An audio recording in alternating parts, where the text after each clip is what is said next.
सरपंच देवी प्रसाद मिश्र। देखिए आज जो कार्यक्रम चलता कार्यक्रम नहीं कौन करेगा आज आम बाबा वैकुंठनाथ विद्यापीठर वार्षिक क्रीडार उद्यापनी उत्सव थिला। ए उत्सव रे कुनि कुनि पिला माने शिक्षा सहित क्रीडार सामूहिक विकास पाई ये गोटे आंदोलन जो आंदोलन ने अनेक पिला भाग नहीं क्रीडार विकास होउची यह संभव सबुबले शिक्षा सहित क्रीड़ा को समान आखिरे देखा और क्रीडार भविष्य को नहीं पिला उज्जवल भविष्य कामना करी स्कूल आज एक अभिनव प्रयास सृष्टि करथिला।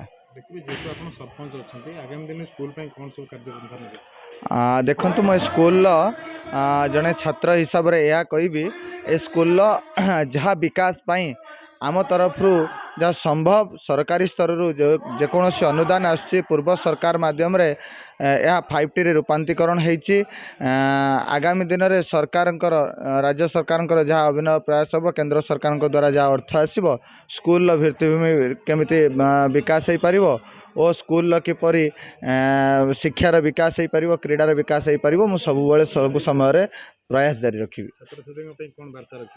छात्र छात्री यह एक वार्ता जहाँ केवल क्रीड़ा शिक्षा सहित श्रृंखलार आवश्यकता रही आम श्रृंखलित हवा और संस्कारी हवा यह मो छात्र छात्री एक वार्ता। सुश्री निवेदिता कर बाबा वैकुंठनाथ विद्यापीठर वर्तमान भारप्राप्त प्रधान शिक्षयित्री अच्छी। आज वार्षिक क्रीड़ा उत्सव शेष दिन थिला जहाँकि सफलता सहित समाप्त होईची। एथिपाई समस्त शिक्षा कर्मचारी मानू शिक्षक मानू शिक्षक मानू धन्यवाद जनाऊँगी सहित सांबादिक भाई मान जो मैंने धन्यवाद जनाऊँगी। 3 दिन धरी चलता 23 तारीख 24 तारीख आज लास्ट दिन था। प्रसन्न राउत सर थे मुख्य अतिथि और बांछनिधि प्रधान थे आमर सम्मानित अतिथि आउ अवसर प्राप्त प्रधान शिक्षक थे अन्य अवसर प्राप्त शिक्षक मैंने छात्र छात्री बार्ता रखी जे पाठपढ़ा सहित जो एक्स्ट्रा करिकुलर एक्टिविटी होती से प्रति केमती ध्यान दिंतु समस्ते भल करूँ। एथर वार्षिक हाईस्कल सर्टिफिकेट परीक्षा आम स्कूल नाम जमी आसू जमी सफलता अर्जन करते समस्त। बाबा वैकुंठनाथ सरकारी उच्च विद्यालय आज वार्षिक क्रीड़ा प्रतियोगिता उद्यापन उत्सव में आज मुख्य अतिथि भाव में योगदान करथिले।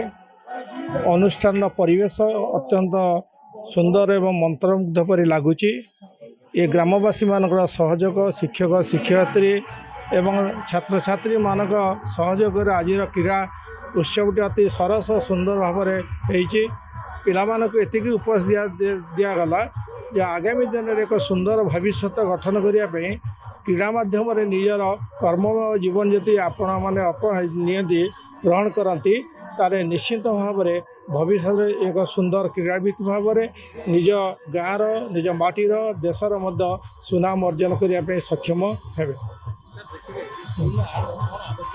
सुबनी